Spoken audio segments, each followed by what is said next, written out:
தந்தை, மகன், தூய ஆவியின் பெயராலே ஆமேன். மூவொரு கடவுளுடைய அருளும் ஆசீரும் பாதுகாப்பு வழி நடத்துதலும் உங்களோடு இருப்பதாக. பொதுக்காலம் 25வது ஞாயிறு வார்த்தை பகிர்வுக்கு என் அன்பு சொந்தங்களே, உங்களை அன்போடு வரவேற்கின்றேன். அன்பார்ந்தவர்களே, இரக்கத்தின் ஊற்றாகிய தெய்வம் தாமே இந்த நாளிலும் இந்த வாரம் முழுவதும் தன் இரக்கத்தால் உங்களை நிறைத்து தன் கரங்களிலே தாங்கி மார்போடு அணைத்து அவருடைய இதயத்தின் அருகிலே வாழ்கின்ற பிள்ளைகளாய் உங்களை வைத்து பாதுகாப்பாராக. அவருடைய இதயத்திலிருந்து சுரந்தோடுகின்ற நன்மையும் கிருபையும் இந்த வாரம் முழுவதும் உங்களை பாதுகாப்பதாக. உங்களுடைய தொழில், எடுக்கின்ற முயற்சிகள், சந்திக்கின்ற சூழ்நிலைகள் அனைத்திலும் ஆசி பெற்ற மக்களாய் நீங்கள் இருப்பீர்களாக. வளமை காண்கின்ற வழியிலே உங்களை வழிநடத்துவாராக. இத்தகைய கிருபைகளை உங்களுக்கு கொடுக்க உங்களை இயேசுவின் அற்புதமான அன்பின் நாமத்திலே வாழ்த்துகிறேன். உங்களுக்காக ஜெபிக்கின்றேன். அன்பார்ந்த சகோதர சகோதரிகளே, கடவுள் நம்மை நேரிய வழியிலே நடத்த, அவருக்கு உண்மையுள்ளவர்களாக மாற்றிட, அவருடைய அருட்கொடைகளின் பங்காளிகளாக நாம் வாழ நமக்கு அழைப்பை விடுத்திருக்கின்றார். ஆசிரை பொழிபவராக இருக்கின்றார்.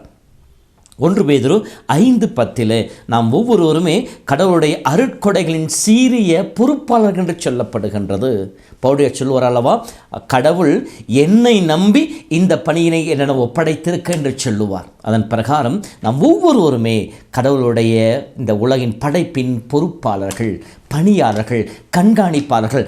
நம்மை நம்பி ஒரு சில காரியங்களை கடவுள் நம்மிடம் ஒப்படைத்திருக்கின்றார். இப்படி கடவுள் நம்மிடம் ஒப்படைத்த அந்த பணிக்கு நாம் எந்த அளவுக்கு உண்மையுள்ளவர்களாக இருந்து கொண்டிருக்கின்றோம், எந்த அளவிற்கு அவர் எதிர்பார்க்கின்ற அந்த பொறுப்பாளர்கள் நாம் பொறுப்பினை செய்து கொண்டிருக்கின்றோம் என்பதை பற்றி அலசி பார்க்கவும், எந்த நிலையில் நாம் தவறி இருக்கிறோம் என்பதை பற்றி சிந்தித்து பார்க்கவும், அந்த தவறை திருத்திக் கொள்வதற்கு நாம் எதை செய்ய வேண்டும் என்கின்ற வழிமுறைகளையும் தான் இன்றைய பொறுப்பற்ற கண்காணிப்பு என்கின்ற அந்த ஊமையின் வழியாக கடவுள் நமக்கு சொல்லி காட்டுகின்றார். அன்பார்ந்தவர்களே, விவிலியத்தை படிக்கின்ற பொழுது இயேசு எத்தனையோ ஓமைகளை சொல்லி இருக்கின்றார். ஓமைகள் வழியாக மக்களுக்கு நல்வழிகளை, இறை அன்பினை வாழ்வில் திருத்திக் கொள்வதற்கான வழிமுறைகளை இயேசு சொல்லி காட்டி இருக்கின்றார். விதைப்பவன் ஓமையின் வழியாக சொல்லுகின்ற பொழுது நம்முடைய ஒவ்வொரு உள்ளமும் நல்ல நிலமாக, பண்படுத்தப்பட்ட நிலமாக மாற்றப்பட வேண்டும் என்கின்ற அந்த செய்தியின் வழியாக கடவுள் கொடுத்த அந்த அருளை கொண்டு 30 மடங்கும் 60 மடங்கும் 100 மடங்கும் பலன் கொடுக்கக்கூடிய வாழ்வாக நம்முடைய வாழ்வு அமைந்திட வேண்டும் என்பதை பற்றியும் நமக்கு சொல்லி காட்டியிருக்கின்றது. ஊதாரி மைந்தன் ஊமையை படிக்கின்ற பொழுது அந்த தந்தையை போல கடவுள் அன்புள்ளவராக இருக்கிற என்கின்ற ஊமையும், அதே போல் அந்த ஊதாரி மைந்தன் வழியாக நாம் நம் தவறுகளை ஏற்றுக்கொள்ள வேண்டும், மனம் திருந்த வேண்டும் என்கின்ற அந்த ஒரு படிப்பினை நமக்கு சொல்லி காட்டப்பட்டிருக்கின்றது. நல்ல சமாரியன் ஊமையில் தேவையிலே இருக்கின்ற அடிபட்டு கிடக்கிற அந்த மனிதனுக்கு உதவி செய்பவர்களாக இருக்க வேண்டும் என்கின்ற அந்த ஒரு சத்தியத்தை நமக்கு சொல்லி காட்டுகின்றது. புதையல், முத்து, வளை இந்த ஊமையை படிக்கின்ற பொழுது இறை அரசையும் இறைவனுக்குரியவற்றைக்காக அனைத்தையும் விட்டுவிட தயாராக இருக்க வேண்டும், நேரியவைக்காக தேவையற்ற பழக்கங்களை விட்டு விலக வேண்டும் என்கின்ற அந்த சத்தியத்தையும், நல்லவைகளை சேர்த்துக்கொண்டு தீவைகளை நம்மிடமிருந்து அகற்றிவிட வேண்டும் என்கின்ற அந்த உண்மையும் நமக்கு சொல்லி காட்டப்பட்டிருக்கிறது. இப்படி ஒவ்வொரு ஓமையிலும் பல உண்மைகளை இயேசு நமக்கு சொல்லி காட்டியிருக்கின்றார். அதே போல ஓமைகளே ஒரு சில எதிர்மறையான கதாபாத்திரங்களை வைத்திருக்கின்றார். நல்ல சமாரியன் ஓமையிலே வருகின்ற அந்த குரு லேவியைப் போல கடமைதான் முக்கியம், உதவி பிற்பாடு என்கின்ற அந்த மனநிலை கொண்ட மனிதர்களைப் போல நாம் இருக்கக்கூடாது என்று சொல்லி, செல்வந்தனும் லாசரும் பற்றி ஊமையை சொல்லுகின்ற பொழுது அந்த செல்வந்தனைப் போல கண்டுகொள்ளாத நிலையில் நாம் வாழக்கூடாது, நம்மை மையப்படுத்தி நாங்கள் வாழ அமைந்துவிடக்கூடாது என்கின்ற அந்த ஊமை நமக்கு சொல்லி காட்டப்பட்டிருக்கின்றது.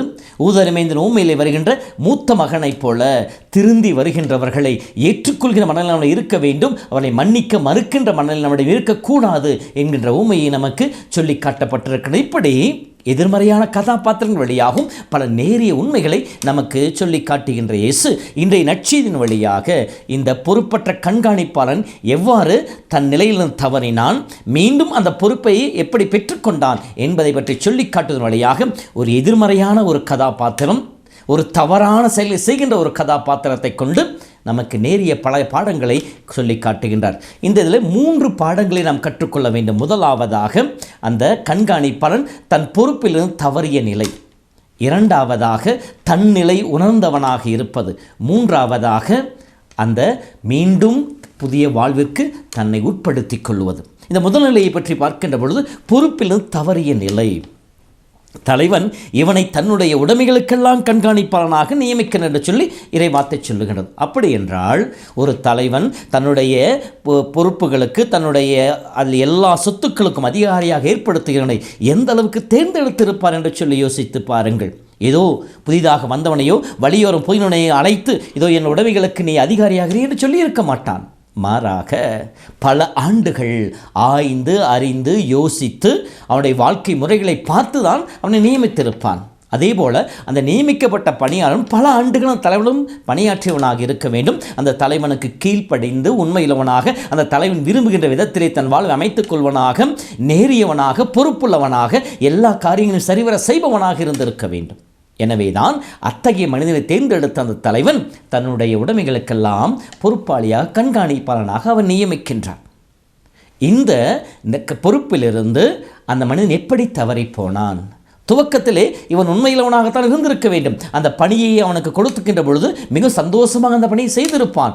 இன்னும் உண்மையுள்ளவனாக பொறுப்புள்ளவனாக அந்த பணிகளை செய்திருப்பான். அதை பார்த்து தலைவன் மெச்சித்து மெய்மறந்து போயிருந்திருப்பான், மகிழ்ந்திருப்பான். ஆனால் நாள்பட என்னாயிற்று? அவனுடைய அந்த பொறுப்புத்தன்மை, உண்மைத்தன்மை குலைய ஆரம்பிக்கிறது. அவனுடைய தடம் மாற ஆரம்பிக்கின்றது.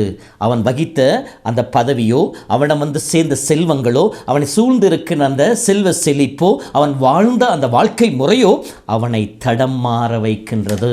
அவனுடைய பொறுப்பிலிருந்து, கண்காணிப்பு பணியிலிருந்து அவனை தடம் மாற அவனை அழைத்து செல்வதாக இருக்கின்றது. இதைத்தான் திருவெளிப்பாடு புத்தகம் 2:7-8 படிக்கிற பொழுது, முன்பு உன்னிடம் இருந்த அன்பு இப்போது என்னிடம் இல்லை, நீ எந்த நிலையிலிருந்து தவறி இருக்க என்பதை அலசிப்பார் என்று சொல்லுவதாக இருக்கும். ஆக துவக்கத்திலே இருக்கின்ற அந்த அன்பு, அந்த பொறுப்பு சிறிது சிறிதாக தளர்ந்து போகிற நிலைதான் அந்த கண்காணிப்பாளனிடம். இது நமக்கு சொல்லிக் கொடுக்கின்ற பாடம் என்ன? நம்முடைய வாழ்விலும் கூட நம் ஒவ்வொருவருமே கடவுளுடைய பொறுப்பாளர்கள், பணியாளர்கள், கண்காணிப்பாளர்கள். நம்மை நம்பி கடவுள் ஒரு சில காரியங்களை, ஒரு சில பொறுப்புகளை இந்த உலகிலே செய்ய நமக்கு அழைப்பை கொடுத்திருக்கிறார். இப்படி அழைக்கிறார் கடவுள். நாம் அதற்கு தகுதியுள்ளவர்கள் என்பதை அறிந்து அதை நம்மிடம் கொடுக்கின்றார். எல்லோரும் எல்லா பொறுப்புகளையும் ஒப்படைத்து விடுவதில்லை. அப்படி இருக்கின்ற பொழுது குடும்பத் தலைவராக, சமுதாயத்தில் உயர்ந்த நிலையில் இருக்கிற மனிதர்களாக, குருவாக, துறவரத்தாராக அல்லது ஆசிரியராக மற்ற பணிகளை செய்கிற அந்த பொறுப்பை நம்மிடம் ஒப்படைத்து இருக்கின்ற பொழுது நாம் அந்த பொறுப்பிலே எந்த அளவிற்கு உண்மையுள்ளவர்களாக இருக்கின்றோம்? துவக்கத்திலே நாம் அனைவருமே நேர்மையாளர்கள் தான் வாழ ஆசைப்படுகின்றோம். ஒரு சில தவறுகள் செய்த மனிதர்களை பார்த்து நான் அவர்களைப் போல இருக்க மாட்டேன், நான் இந்த பணியிலே உண்மையிலவனாக இருப்பேன், நேரியவனாக இருப்பேன் என்று சொல்லி. ஆனால் நாள்பட என்னாகுது? அது தளர்ந்து போகின்றது.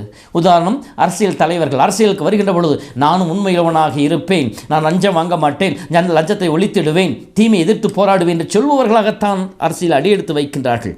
ஆனால் அடியெடுத்து வைத்த கொஞ்ச நாட்களிலேயே அவருடைய எல்லாருடைய செயல்பாடுகளும் மாறிப்போகின்றது. பணத்தை மையப்படுத்தியதாக அவர் வாழ்வு மாறிப்போகின்றது. நம்முடைய குடும்ப வாழ்விலும் கூட கணவன் மனைவி அன்பு செய்வது, மனைவி கணவனை அன்பு செய்வது, இப்படி பிள்ளைகள் பெற்றோர் அன்பு செய்வது என்று சொல்லி பார்க்கின்ற பொழுது திருமணத்தின் துவக்கத்திலேயே அந்த அன்பு பன்மடங்காக இருக்கின்றது. ஆனால் நாள்பட என்னாயிற்று? அந்த அன்பு குறைந்து போகின்றது, வெறுப்பு வர ஆரம்பிக்கின்றது. ஒரு சில நேரங்களிலே குற்றப்படுத்துகின்ற, காயப்படுத்துகின்ற அந்த வார்த்தைகளும் செயல்களும் நம்மிலே உருவாக ஆரம்பித்து விடுகின்றது.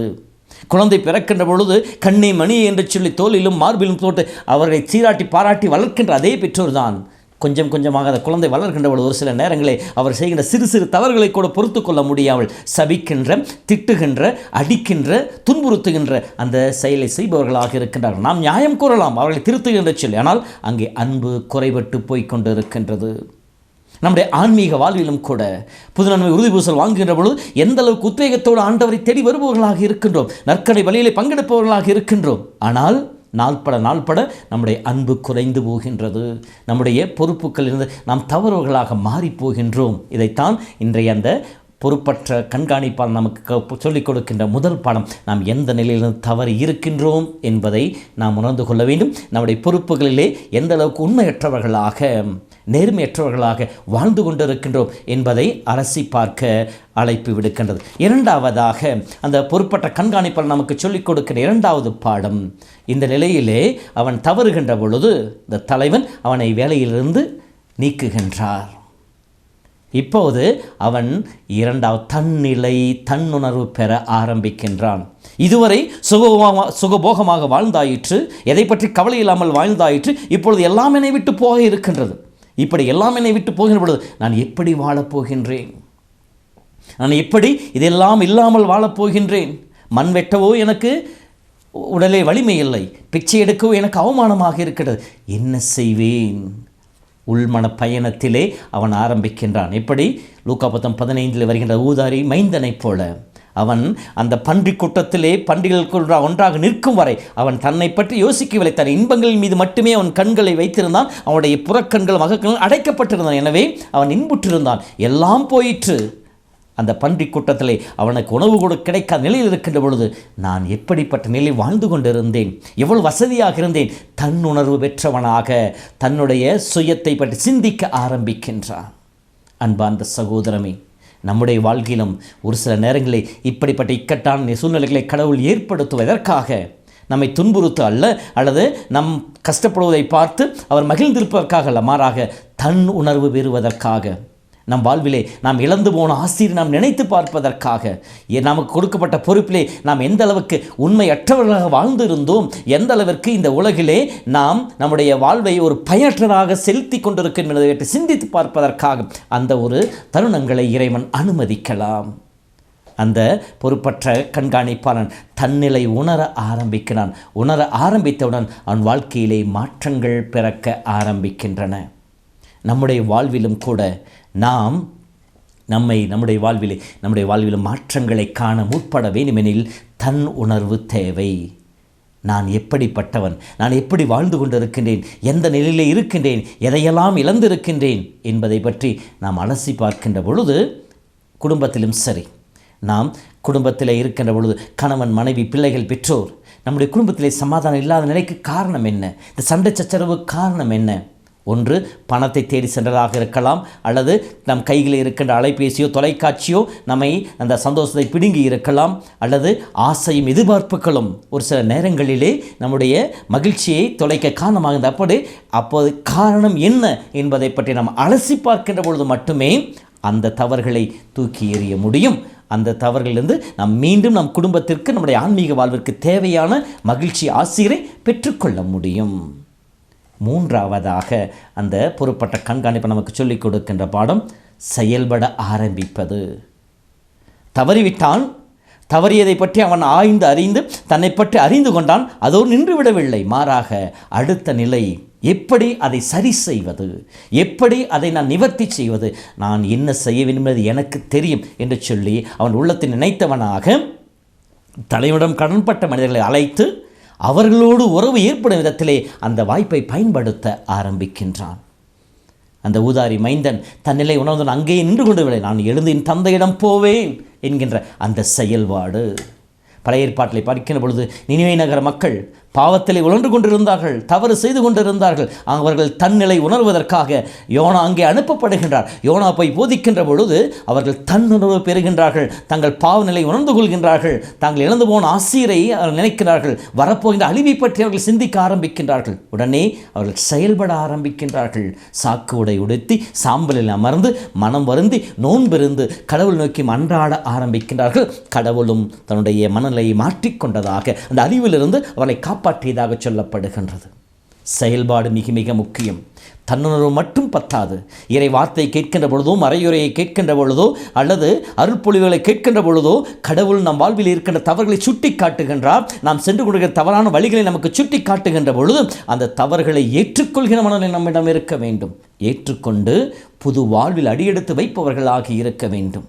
அப்படி நாம் அடியெடுத்து வைக்கின்ற பொழுது மட்டுமே, முடிவெடுத்து புது வாழ்வை நோக்கி நாம் செல்கின்ற பொழுது மட்டுமே நம் வாழ்விலே ஆசீரியம், கிருபைகளையும் நன்மைகளையும் நம்மால் பெற்றுக்கொள்ள முடியும். ஆகவே அன்பு சகோதர சகோதரிகளே, கடவுள் நம் ஒவ்வொருவரையும் நம்பி ஒரு சில காரியங்களை ஒப்படைத்திருக்கின்றார்.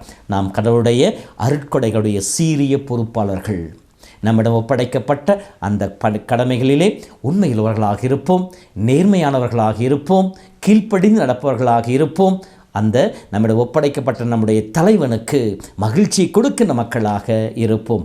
எப்படி மத்தேயு 24 படிப்பதை போல தன் கடமைகளை சரிவர செய்து கொண்டிருந்த அந்த பணியாளனை பார்த்து மகிழ்வுற்ற தலைவன் மீண்டும் மேலான பணிகளை, ஆசீர்வாதங்களை அவனுக்கு கொடுத்ததை போல கடவுளும் நம்முடைய நேர்மையை கண்டு, நம்முடைய உண்மைத்தன்மையை கண்டு இன்னும் மேலான ஆசீர்வாதங்களை கொடுப்பார். அப்படி என்றால் நாம் என்ன செய்ய வேண்டும்? தொடர்ந்து வருகின்ற வசனங்களை சொல்வதை போல நேர்மையானவர்களாக இருக்க வேண்டும், உண்மையானவர்களாக இருக்க வேண்டும், சிறியவற்றிலும் அக்கறை கொண்டவர்களாக இருக்க வேண்டும், அலட்சியமற்றவர்களாக இருக்க வேண்டும். இந்த உலக செல்வங்களையும் இந்த உலக ஆசீர்வாதங்கள் கொண்டு நிலை வாழ்வை சம்பாதித்துக் கொள்வர்களாக இருக்க வேண்டும். இத்தகைய அருள்வரங்களை கேட்போம். அதன் வழியாக நம் குடும்பத்தில் இழந்து போயிருக்கின்ற சமாதானத்தை, சந்தோஷத்தை, ஆசீர்வாதத்தை மீண்டும் பெற்றுக்கொள்ளும். நம்முடைய ஆன்மீக வாழ்வில் நாம் இழந்து போயிருக்கின்ற கடவுளின் அருள் வரங்களை மீண்டும் பெற்றுக்கொள்ள முயற்சிப்போம். இறை அருள் பெற்ற மக்களாக வாழ்வோம். கடவுள் நம்மோடு இருந்து நம்மை வழிநடத்துவாராக. ஆண்டவர் உங்களோடு இருப்பாராக. எல்லாம் வல்ல இறைவன் தந்தை, மகன், தூய ஆவி உங்களையும் எங்கள் குடும்பத்தை நிறைவாய் ஆசீர்வதிப்பாராக. ஆமேன். நானாகவே வந்திருக்கிறேன், பிரசன்னத்தில் வந்து நிற்கிறேன். நீ இன்று என்னை ஏற்றுக்கொள்வீரா? ராஜ்யத்தில் சேர்த்து கொள்வீரா?